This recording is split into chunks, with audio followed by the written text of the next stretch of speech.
நரேந்திர மோடியை தவிர யாருமே இந்த நாட்டில் ஒப்பற்ற தலைவர் கிடையாது. இது பஞ்சாயத்து தேர்தல் அல்ல, மாநில சட்டமன்ற தேர்தல் கிடையாது, பாராளுமன்ற தேர்தல். இந்த நாட்டை காஷ்மீர் முதல் கன்னியாகுமரி வரை இந்த நாட்டை ஆள தகுதி படைத்த ஒரே ஒப்பற்ற தலைவர், உலகம் பற்றும் ஒப்பற்ற தலைவர் நரேந்திர மோடிஜி மட்டும். நரேந்திர மோடிஜி அவர்களின் ஆசி பெற்ற வெற்றி வேட்பாளர்.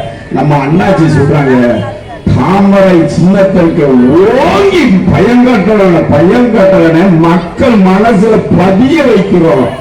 மக்கள் மனதில் தாமரை தாமரை தாமரை தாமரை தாமரை என்று இடி முழக்க